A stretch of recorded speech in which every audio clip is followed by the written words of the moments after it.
not the first, yes, second president of the sorry, first president is Professor Yasaka of Kyushu University, and now it's the third president of Professor Nagata from Hokkaido University. Okay, good morning, ladies and gentlemen.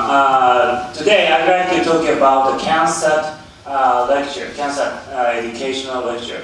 So today I'd like to focus on the educational significance of the CanSat activities. So this is a story. What is CanSat? The significance of CanSat-based training, and the CanSat systems and operation, and the CanSat missions, and the common and the different things from satellite. This is very important. So through the CanSat training, you can teach the student something like a satellite. Okay, how to develop a satellite, what a satellite is, and so on. So it is very important to discriminate CanSat from the satellite and what is the common part between CanSat and the satellite. And finally, I'd like to show the level of CanSat training. Okay, what is CanSat? So maybe, as you know, CanSat was proposed by Professor Twiggs in 1998 at the University Space Systems Engineer Symposium, USSS, which was held in Hawaii.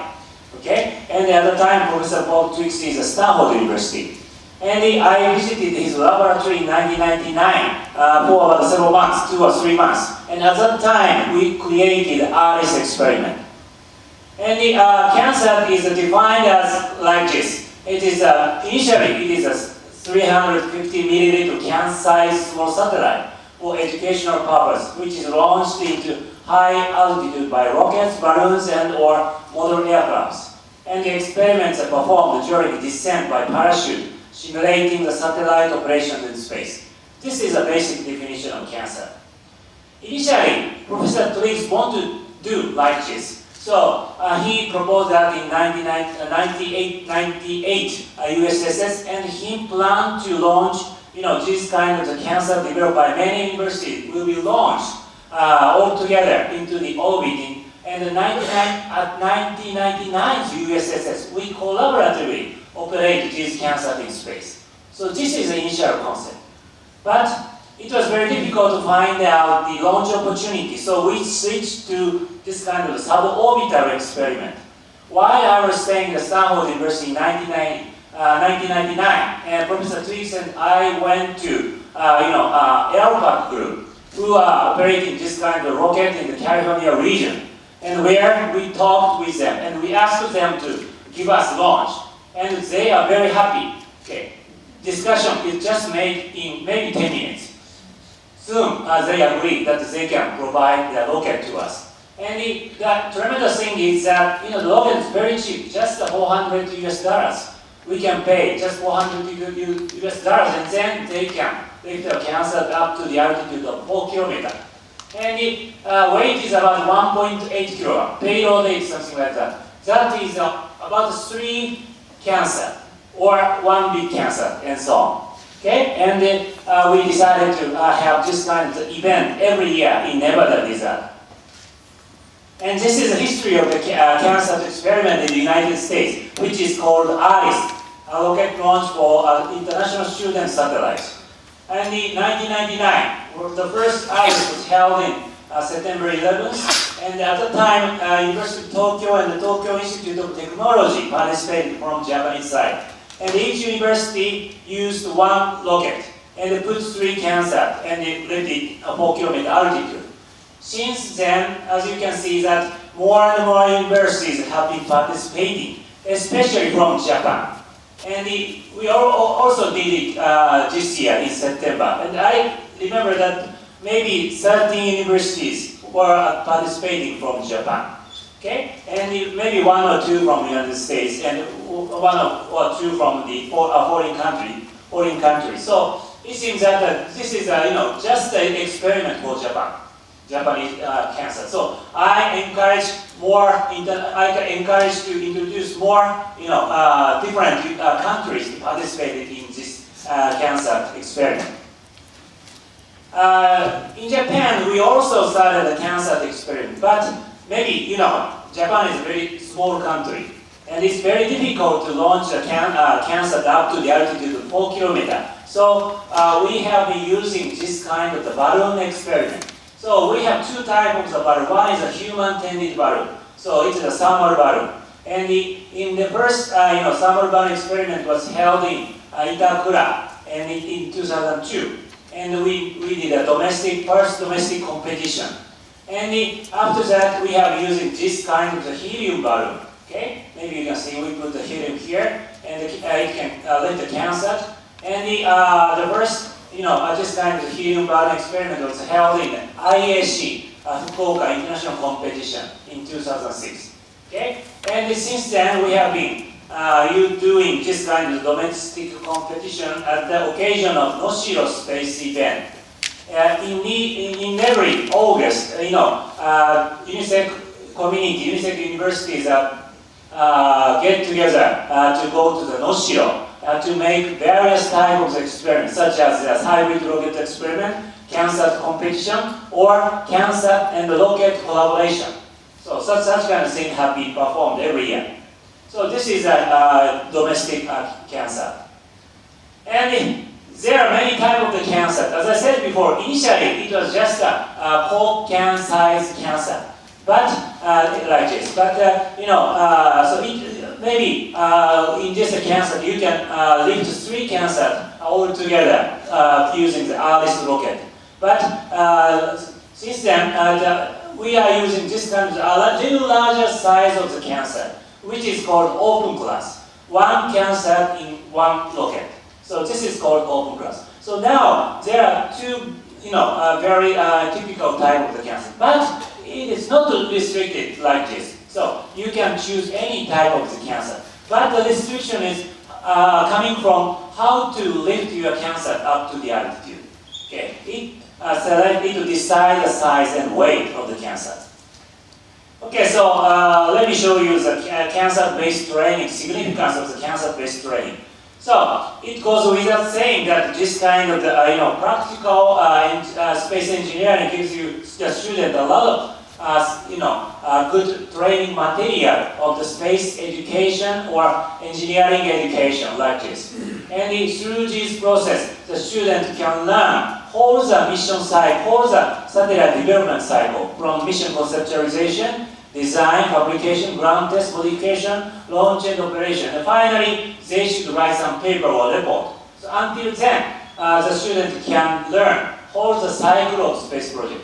And second important thing is that it provides very good education, engineering education, because through this process, the student can learn from the real world. So this feedback from real world is very important. And another thing is that it is very good educational tool for project management. There are 4 important project management tasks.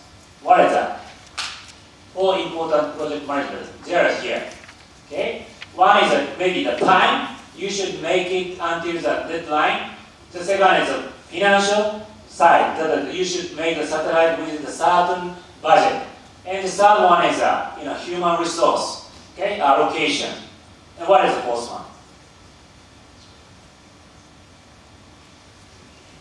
What is the fourth one?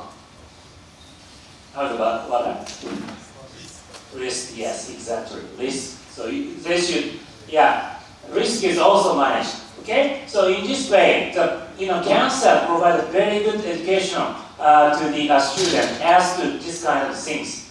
And so, as a result, this kind of the training is contribute not only to the space engineering field, but it also contributes to the many other technological areas.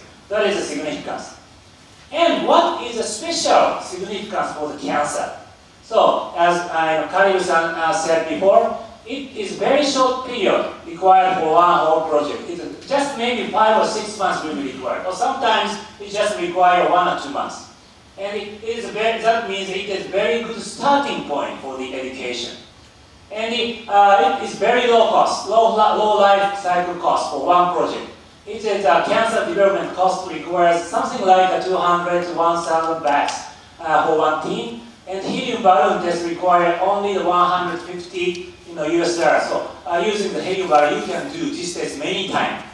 And the rocket launch in the earliest case requires just one launch, cost about 400 US dollars. not so large one.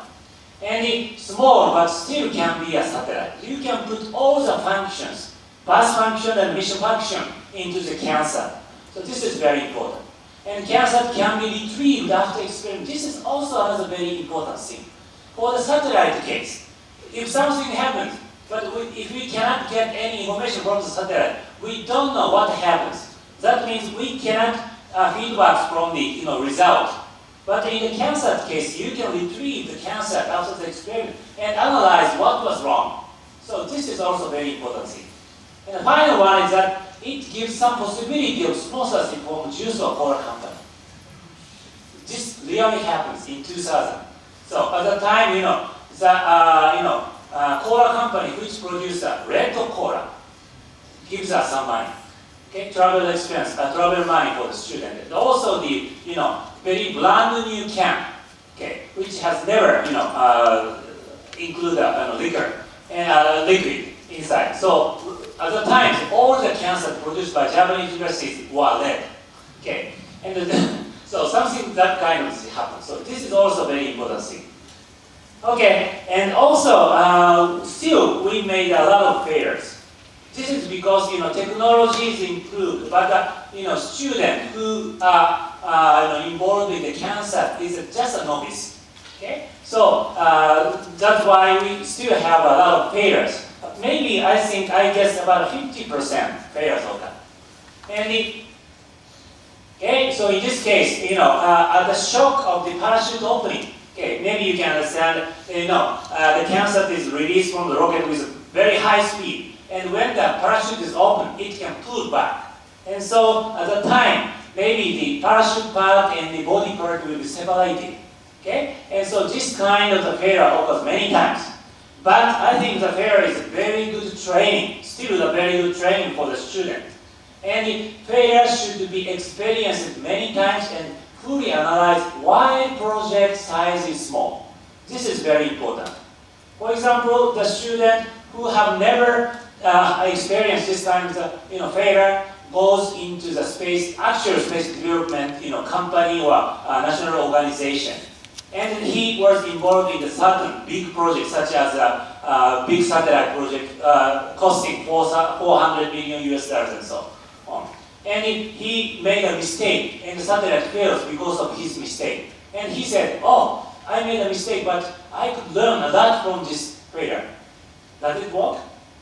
It is not good because it costs $400 million. But if the satellite project size is very small, just like $100 US or $100 US and so on, then the student should or can make this kind of failure. The important thing is that the student should analyze why this kind of failure occurs, and they should feedback this experience to the next project. So in that case, in that way, the student should iterate this kind of process in order to be a good engineer. So the CanSat allows the student to do this kind of iteration. That is a very important thing for the CanSat.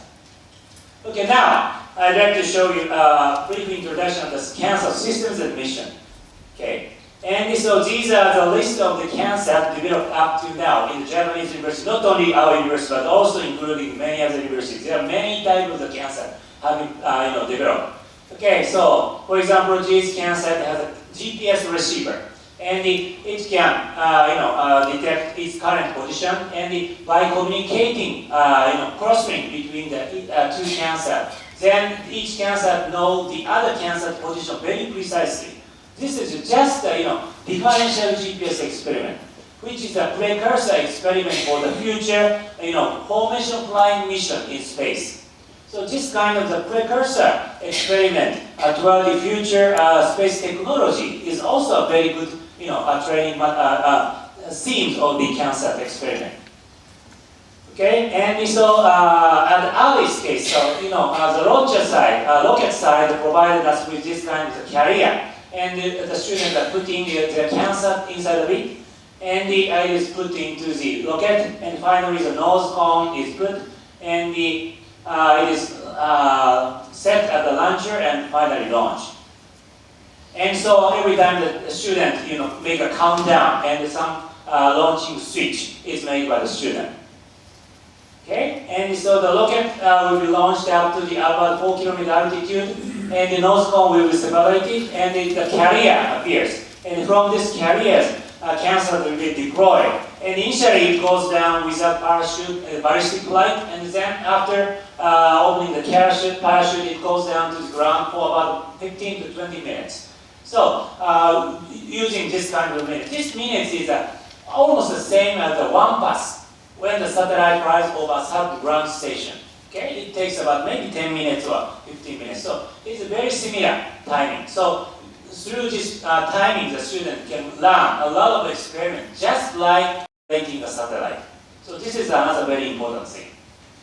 And this case is usage of the helium balloon. So usually there are many ways to lift the CanSat and drop it, but this is one way. So helium balloon has this kind of CanSat gondola, and into which we put CanSat. And by using this kind of remote controller, we can open the bottom door of the CanSat, and then the CanSat will be dropped. And if, for example, in the Tokyo area, it is very difficult to lift it very high altitude. So we are using just like a 100 meter or 150 meter. In that case, only the time is around this to 20 seconds to 30 seconds. But through this very short time, we can do a lot of tests. So this is how we can use a helium balloon. Okay, and this is the students are now pointing the Yagi-antenna to the direction where the CanSat is released from the rocket. So it is a rule that during the CanSat is within the rocket, CanSat should not emit any RF signal because rocket side has a priority. They should communicate. So the CanSat should not emit any signal. And after the release from the rocket, the CanSat release, it's a release that means using something like a micro switch or optical switch, and then it start emitting the RF. And the student can point their antenna, praying that I want to receive the signal from the CanSat and so on. So this is a very important moment because this moment is a special moment to decide whether this experiment is successful or unsuccessful.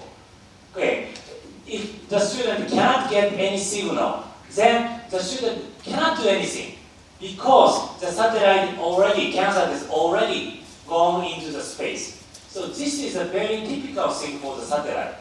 Once the satellite is launched, of course, also the rocket is also. Once the rocket is gone and satellite went into the space, then you cannot contact it. Even if it fails in some component, you cannot contact it. This is a very special thing for the satellite. Okay, so this is called non-repairable system. So the student can learn that kind of very tough situation, very severe situation. But the student can learn this kind of very severe situation, typical for the satellite. Okay, just using the CanSat. The student usually use this kind of very handy type of the ground station using the Yagi-antenna. And the student can make this kind of onboard software, PC software to monitor what is going on in the CanSat. And sometimes it makes some command, a quick command, and which is sent to the CanSat to change the operation mode and so on. Okay?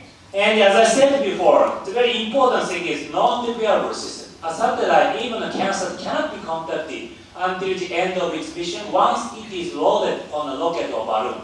It is called a non-repairable system. This is a very special feature of the space system, as well as CanSat.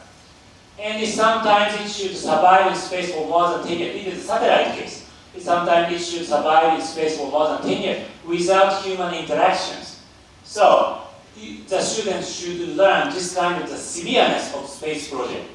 And in order to solve this problem, the students should imagine all the possible events and anomalies which may happen on the satellite or CanSat and prepare countermeasures for them, as many as possible. Imagination is very important. Students should imagine what may happen in the CanSat or the satellite. So this is very important. And also, in order to assure the reliability, students should try as many ground tests as possible in various settings to ensure normal operation of the CanSat. This is another very important thing. Okay, so this is a very similar point between the CanSat and the satellite. So let me briefly show some example of the CanSat. So this is the University of so it is for us very memorable CanSat because it was the first CanSat we developed in 1999. And this CanSat has a very unique, so it has a reaction wheel inside of this CanSat to control the direction of this satellite. And we have 3 solar cells, and the power generated by solar cell is stored in this secondary battery. And it has applicant downlink antenna here, and it has some nylon wire which will be cut by the nickel line. So this is a kind of experiment toward the future satellite and so on. So this is just like a satellite in space. Every bus function of the satellite is implemented in this CanSat. And we did several experiments, such kind of rotational control experiment, and the acquisition of the solar power experiment, and so on. The second CanSat, which was developed in 1999, was very simple. We put several sensors on the this kind of the board, and we put these sensors inside the CanSat. And the top part is just connected by the tape. So it is very simple CanSat. And the third CanSat, so this is, I think it's very famous to the world. So this image, and so it has this kind of antenna, and it has a camera here. And while it is descending from the sky, it can monitor, it can take a video image using this camera, and this video image is downlinked to the ground in real time, so we can see on the PC screen how we can be seen from the sky. So this is a very simple CanSat. And for this antenna, we are using measure, metal measure. You know the measure? Measure has this kind of the shape. Okay, cross section is not flat. It's got this kind of shape. It's called convex. And this convex is very good because it can be folded very easily. And after it straightens, and it can keep its straight shape. So it is very good for the antenna. Okay, so we can use this kind of everyday life object for this kind of CanSat to make it very cheap. So this kind of treatment is also very important thing.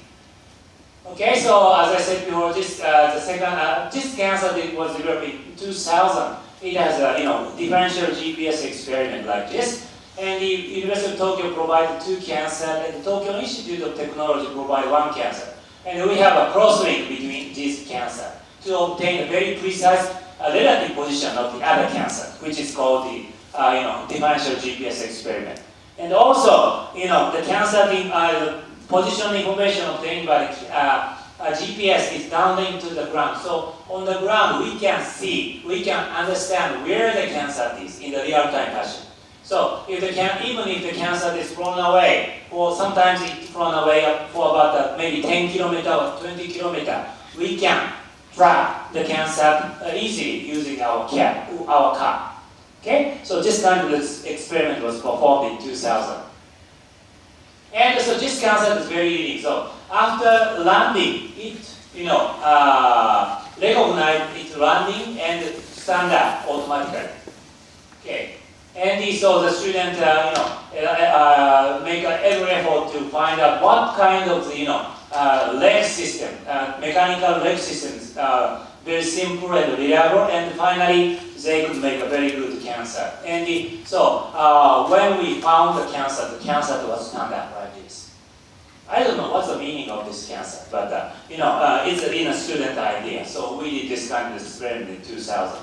And it is really easy to take a picture from sky like this, and we use some very small cameras you can obtain it very easily from Akihabara. It's very near from here. You can walk from here to the Akihabara, and you can buy a very small camera, and you put that on the CanSat, and the button is made by the electronically, and you can take this kind of image very easily. And since 2001, we started a new, competition called CanSat competition. So this is my idea. I propose this CanSat competition. The rule is very simple. The CanSat will be implemented with some, GPS receiver. So then the CanSat knows where it is and where the direction is. And the target position is, recorded in the CanSat in the latitude and latitude and longitude. And then the CanSat can automatically go to the target point by controlling its, something like a parafoil and so on. And the one which comes nearest to the target point will win the competition. It is very simple competition. Okay? And I propose that to Japan and the United States, and now many universities are, competing in this CanSat competition. So every time, the American Aeropath group provided us with this kind of Japanese flag, and we put the Japanese flag to the target point, something like this. It's about 1 kilometer away from the launch site. And so this is the scoreboard. Okay, and this is the Aeropath group. They are now making some announce or some instruction to the CanSat developers. And in 2001 is the first year, and in 2002, in the second year, we have this kind of the many participations. We University of Tokyo, we have 3 teams: Kyushu, Nihon, and Tokyo Institute of Technology, and Stanford, and so on. And most of the universities have been participating in this project using this kind of the flyback type that is using the parafoil or fixed wing and so on. But as you can see that the Tohoku University participated in this competition using this kind of rover. That means after landing, it cuts the parachute and walking back to the target position. It is still okay. Only the human interaction is prohibited. Any type of the moving mechanism is okay. So they have been participating with this kind of the rover. So it seems that now the CanSat competition is a competition between flyback type versus rover. And so this blue line, the flyback result. And in 2002, we have a very good result. So this CanSat can reach only 45 meters away from the target. It is very good result. Okay, and and so this CanSat was this one, this yellow one, and this CanSat project manager is Dr. Yuya Nakamura, who is now the president of Axel Space. So at the time, he already made a very good achievement while he was a student. Okay, and after that, the flyback result is not so good, and the students are saying that it's because the wind is very strong and something like that. But I don't hear their excuse. So, but through that time, the rover improved very much. And after 2006, Tohoku University's rover made a very good result at just 6 meters. It's very near. And in 2008, finally it achieved the goal. So we have as I said before, the Japanese flag, and it hits the flag and stop it, just a 0 meter. Wonderful result. So we should change the rule after that. Okay. And now maybe every year 2 or 3 universities made 0 meter result, almost 0 meter. It's very good achievement. Why? So this is a very big difference between the flyback type and the rover type. You can imagine what the difference. The rover type, for the rover type, it is easy. It is far more easy to experiment on the ground. Okay, in order to make an experiment for the flyback type, you should lift the CanSat up to some altitude. So it's very difficult, especially in Tokyo or Japanese area. But for the rover case, it's very easy. You can only put the rover on the ground and make it. Only the special thing is a parachute cut and so on. So it's a little easier for the rover team to improve. So that's one reason. And so now it has a very good result like this. So this is the best one for the flyback. So I encourage the student to beat this result by using the flyback CanSat. So this is the current, technological issues. So this shows some example of the CanSat. So this is a very typical flyback type using the parafoil, and this is a triangular shaped wing from Kyushu. And so this is our university made this kind of the only winged body. And so this is another winged body, and another one, and like this. And this is very typical, something like fixed wing type. And the important thing is that you should think about how to style, how to fold this kind of a very big component into the small area, so that it can be inserted into the carrier, which is the diameter is 150 millimeter, and the length is about 240 millimeter. Okay, so within that area, you should put your CanSat, and after the deployment from the rocket, it should be this kind of the shape. So this kind of the structure, idea is also very important. And like this. So these are the private type, and for the lower type is something like this. So this is the diameter of the rocket. It is 150 millimeter. Okay, like this. And this is an example of the Canva competition result in 2008. And the third place was Tokyo Institute of Technology, 903 meter, not so good. And the second one is Nihon University, Miyazaki Sensei's laboratory, 800 meter. And the first place was Tohoku University, 0 meter, as I said before. And so this one made the first 0 meter result. Okay, so it was a very, very good result. Okay, so when you start a CanSat project, consider creation of the mission is very important. Okay, and so this shows some tips to create CanSat missions. So Canva competition is only one mission, but you can create many types of the mission for the CanSat.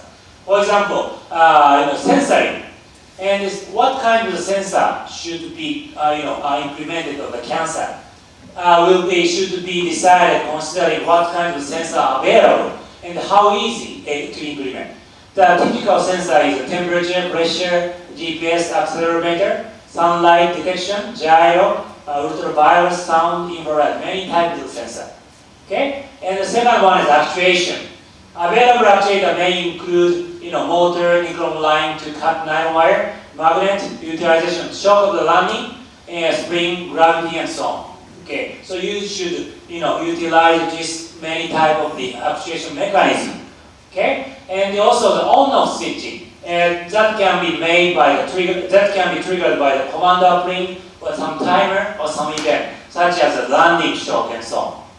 And by combining this kind of action, maybe you can think about higher level action, such kind of guidance control with GPS. This is a Canva competition, and taking a camera image and LED switching and standard. That's as I said before. And moving after landing and so on. So please create very interesting missions. But the important thing of consideration and mission creation like this. So the student want to create a very sophisticated mission because it's more interesting. But you should aim at interesting but not so high technological level.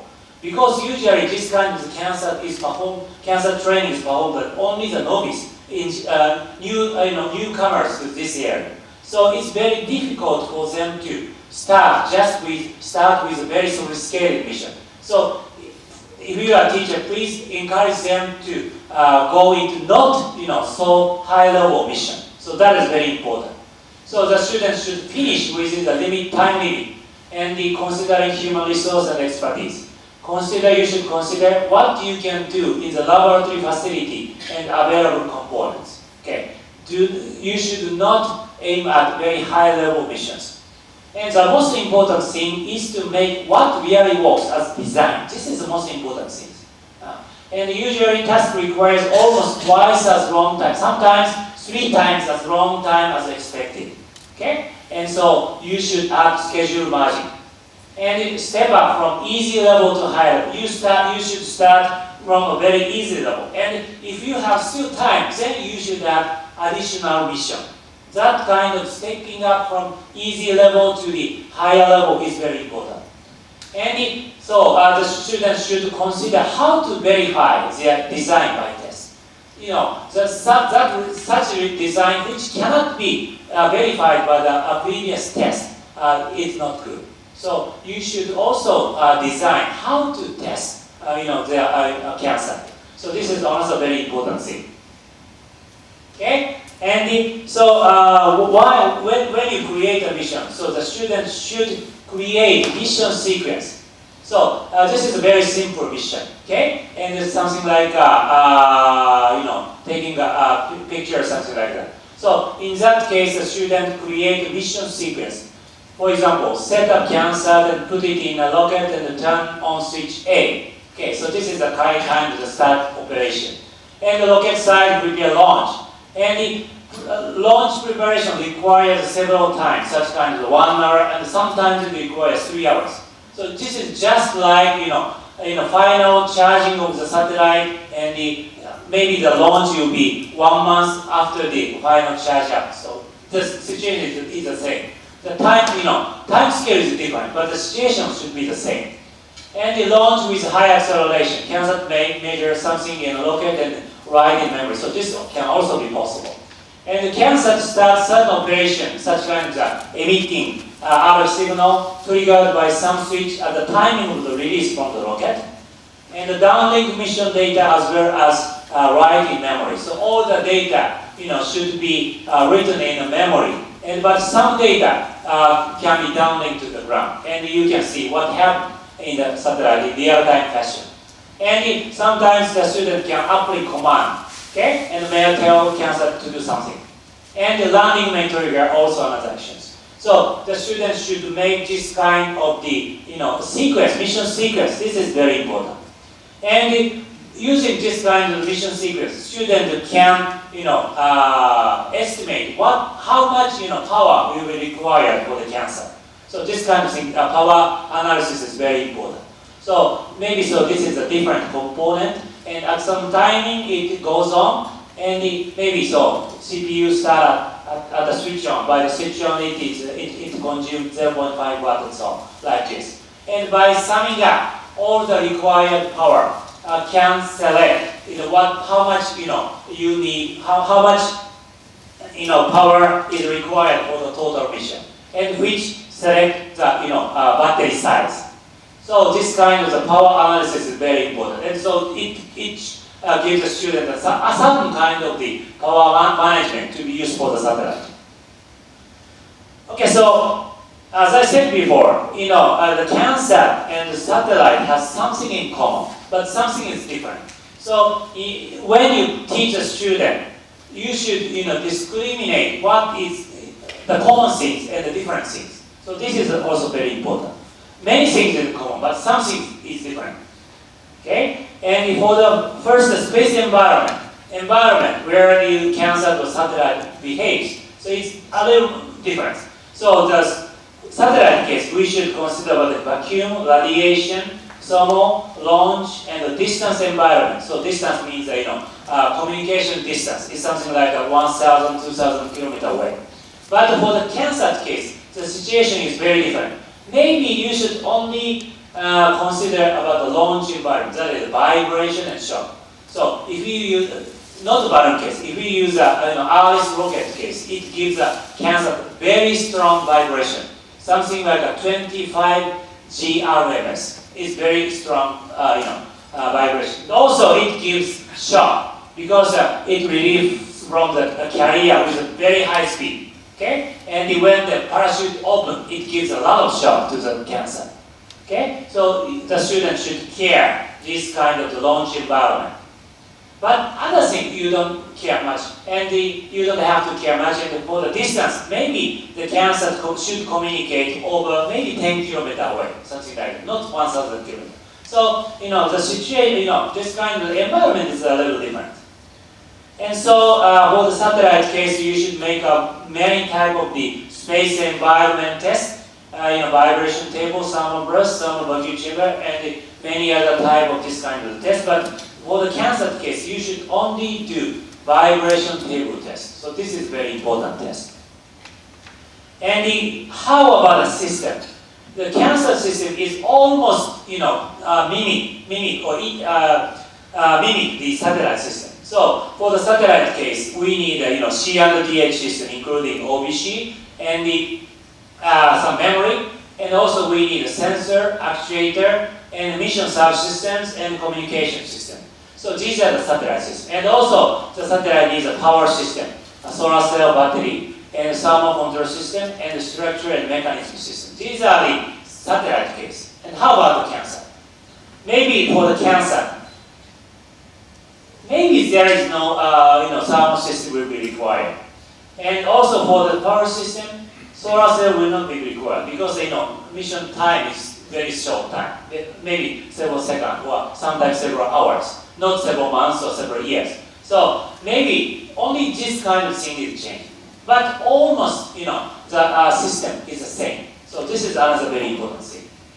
And as to the ground station facility for the satellite communication, you should communicate over 1,000, 2,000 kilometers. So we need a very sophisticated system like this.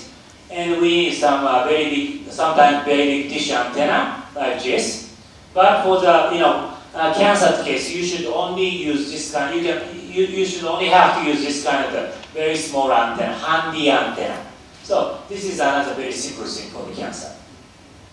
Okay, the development process for the real satellite case, maybe many developers follow this kind of the process. Example, maybe BBM. We first start with BBM and several BBM, and maybe at this phase we can find out the feasibility of the design. And then we are going into the engineering, and after that we are doing, not CDR, sorry, this is PDR, preliminary design review, and after that we are going into the engineering model, and after that we will make some CDR, and after that we are going into flight model. But for the CanSat case, it's not good to follow this kind of so long process. Maybe you should finish all the development within 1 month or 2 months. So maybe only the EM and the FM is enough.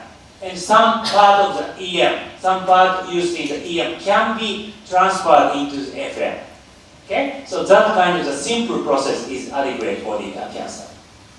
And this is our laboratory. And for the real satellite case, you should prepare this kind of clean booth. But for the CanSat case, you don't have to do it because the CanSat is used in the real environment, in the atmosphere environment, and sometimes in the very dusty environment like desert and so on. So you don't have to do this, have to make this kind of clean booth. So in summary, so these are the difference from the satellite system architecture. The CanSat does not require any thermal system. Minimum or no redundancy is possible because there is very short time span is required. And the required ground test, vibration shock test for the rocket launch is required. And the sequence test is also done. This is called an electrical functional test. This is also required. But other tests, such kind of thermal vacuum test, or some radiation test will not be required for the CanSat. For the ground operation, short range, and so you can only use a small handheld Yagi-antenna here. And the development process, no clean booth required, and the BBM, EM plus FM or EFM type simple process is enough. So this is the difference between the CanSat and satellite. Okay, and what you can learn in the CanSat like this. So you can learn the mission creation and sequence generation, just as I mentioned before. And the satellite architecture design, of course, this is a very important part. And the system analysis, as I said before, how much power will be required. This kind of system analysis is also required. Power budgeting and weight budgeting. Because for the Aris rocket, the total weight is less than 1,050 grams. So it is strictly limited. So you should make a weight budgeting. And the subsystem design and fabrication is the same. And the development process and project management and AI&T and how to do a field test and ground operation. So many things are common, okay, in satellite and the CanSat, okay. So you can learn many, this kind of the steps which is required for the actual satellite development, is required for the CanSat also. Okay. And finally, I'd like to show the various levels of the CanSat development. Okay, there are many ways in the CanSat development, and you should carefully choose what level your CanSat training is. For example, so there are several CanSat kit type of the product. So you can buy such kind of kit and fabricate it. This is the simplest way, easiest way to do it. Okay, but it does not give much training. Okay, but the student know how to make something like CanSat like this. And so the option of this level is that you should add original mission with new components. Not only using the kit, but you should put some original mission with new component. And this component should be selected by the student themselves. Okay? So this is the option. Okay? And the second level is create mission, obtain or buy some subsystem components, ground test and launch balloon experiment. So this is not a kit fabrication. You should select the component and buy it and fabricate it. This is a higher level. And the option of this CanSat is something like this. Design and fabricate some components. Okay? And or design, fabricate all the components. This is a full set of training. Most difficult one, but most things the student can learn. Okay? So there are several levels. So let me show you what kind of the skills can be obtained in each level. The first level, just making a kit. Maybe mission creation, architecture design, system analysis, subsystem design, project management, and AI analytics. This is a different skills to be obtained in this kind of CanSat training. And small y means a small effect. Large E means a large effect. Okay, for the number one, that is only fabrication of the kit. Only give the student a very small effect of the project management AI analytics, because all the development sequence already decided. So there is not so much degree of freedom. Okay, so in this case, only the small effect of this one.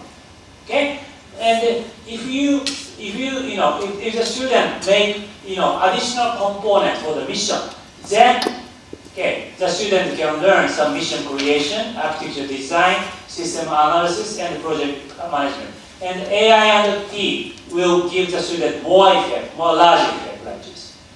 And so in the second part, in the step 2, create mission and all the component is not kit. You should select and buy this kind of kit, this kind of component. In this case, maybe the student can learn something like this. It is a very big, large effect on the mission creation, active design, system analysis, but you can buy all the subsystem components, so we don't have any training in the subsystem design. But the project management, AI and T, we have a large effect. And not all, but some subsystem is developed by the students themselves. Then we can add small effect of the subsystem design. And if the student should do all the subsystem design and fabrication, then we can have a very large effect of all the skills. So maybe the teacher should select what level of the CanSat training you should choose. This is very important. Okay, so this reflects what kind of the human resource you want to train. That is one point. And how the level of the student is, how the technological level the student has. So considering these two factors, the teacher should carefully select which level you should choose. Okay, so this is very important thing. Okay, so I recommend this option and this option. So it is very good cost of performance. It provides very good cost performance. In that sense, I recommend 1.1 and 2.1. So this is a very good, compromise level. Okay, so when you start, CanSat, maybe you should make some team of the student. So how to make a team of the student? So something like this. So this is a subsystem-based training. The CanSat still has some bus and mission subsystem, just like a satellite. And this CanSat subsystem include C&DH system, software, power, communication, ground station, sensor, actuator, vision, and structure and accessories. For the real satellite development, so maybe you include many people, many students. So you can assign the student to the different subsystem.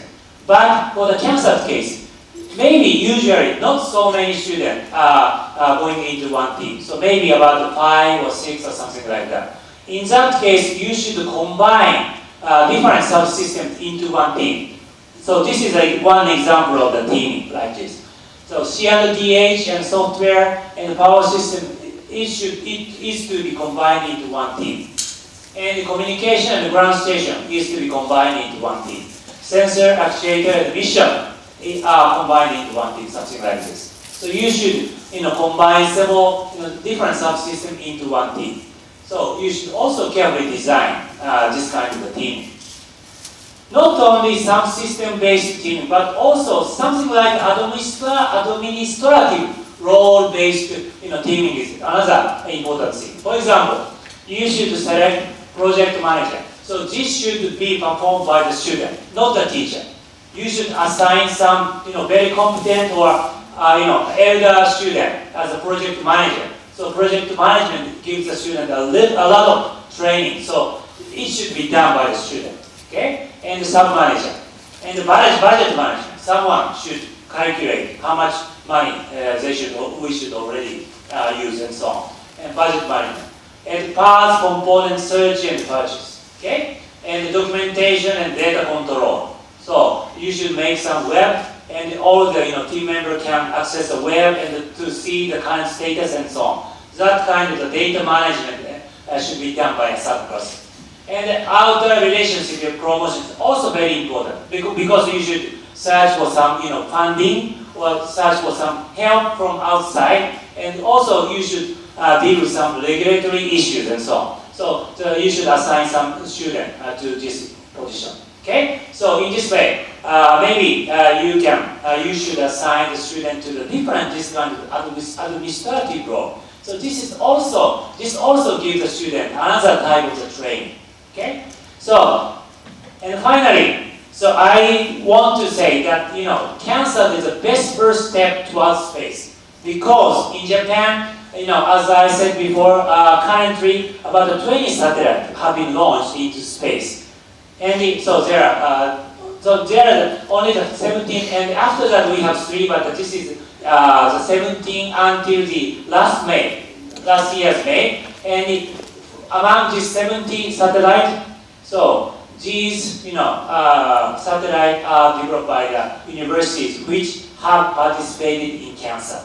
Okay, these are developed by the CanSat participating universities. So many satellites developed up till now are developed by the university which have experience and gain a lot of skills in the CanSat experiment. That's why I recommend you to start with the CanSat. Okay, thank you very much.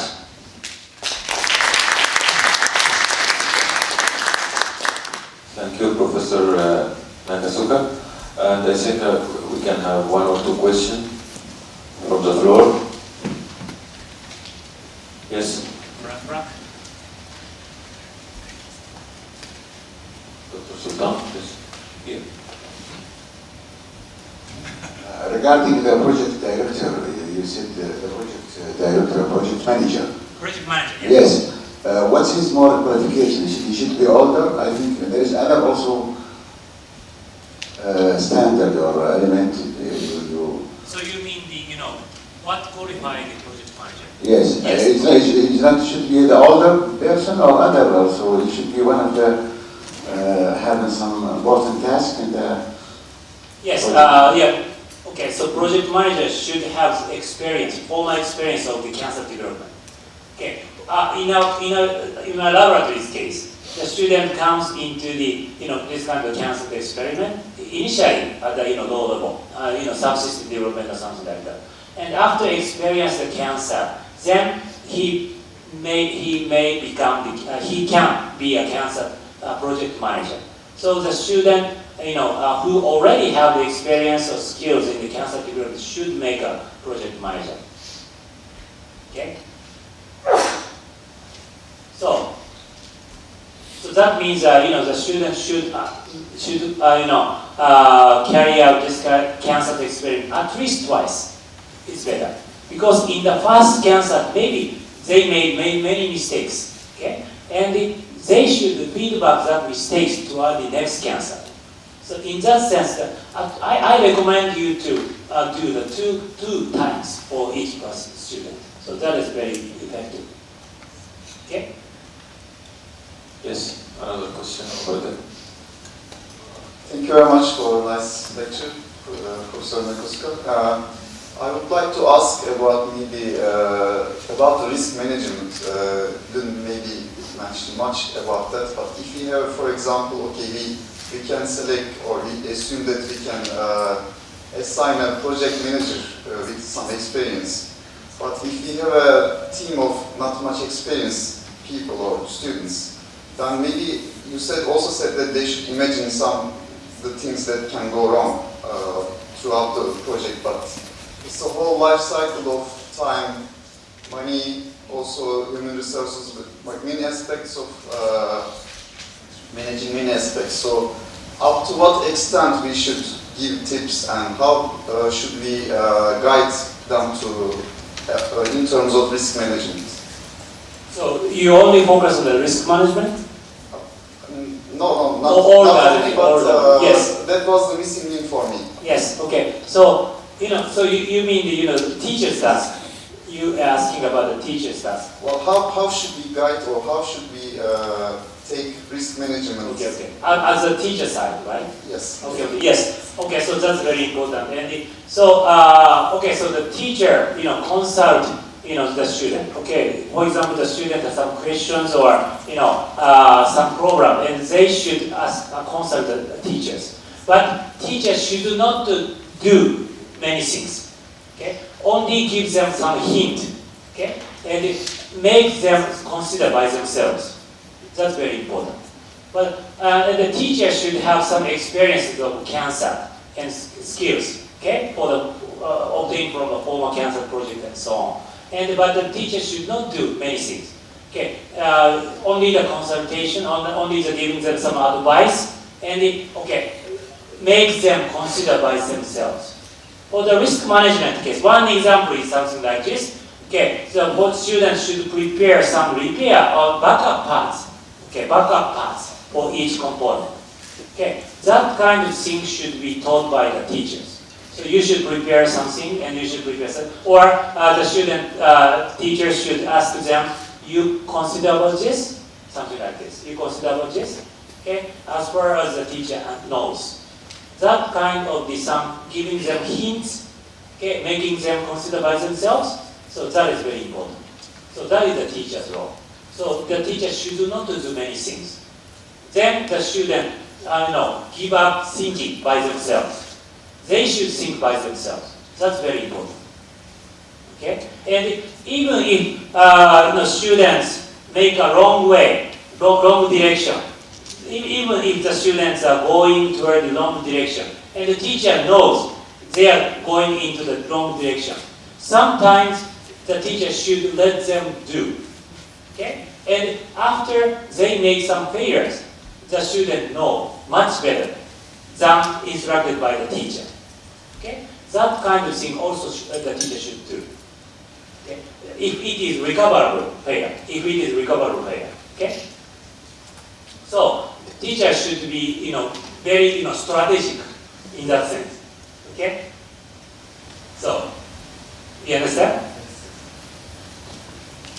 Yes, we have another question here. Yes, okay, please. Hi. With regards to the comment about being a project manager, at this point in time, I'm on satellite design team. It's the first one of our kind at our school. And currently, I'm performing the project manager duties as we, and what we found is that picking an older member isn't necessarily the best way to go when you're starting a team, because usually, if, especially in university, you pick someone in, say, the 4th or 3rd year, within a year, they're gone. They're not able to pick up those responsibilities. Whereas your mic is not heard very well. Oh, sorry. I find that it's better to almost pick a relatively younger member, not and someone in their first year, someone that has very little experience, but if you say I have the choice between someone in their second or third year and an undergraduate, I would potentially go towards the second year because they're going to be in that program for potentially a longer period of time. They would offer more input rather than being an older member that may be graduating within the next couple of years. At least that's what we found in our program. So you mean the older people or researcher?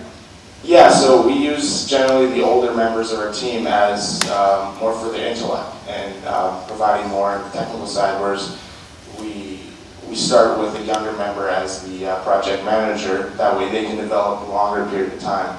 Because it's a complicated role to bring into. So they have more development, and then when they get into their fourth year, they can offer a lot more into teaching the next level of project manager that comes through. At least that's what we found to work successfully. Yes, if there is no experienced person and no elderly person, and then I recommend only the young people's team should do the CanSat experiment several times. Okay, initially maybe so only young people consider the project, so it may fail and something like that. Yes, initially, yeah. Yeah, initially, and then try it again. Yes. And gradually, so you should improve the technology. And from the first experience, maybe you can find a person who can be a project manager. Okay? Initially, maybe there is no project manager, or the teacher can help some project management. Okay? But in the second phase, so you should assign some project manager, which seems most competent student. Yes. Okay? And in this way, gradually, getting skill is very important. Okay? Perfect, thank you.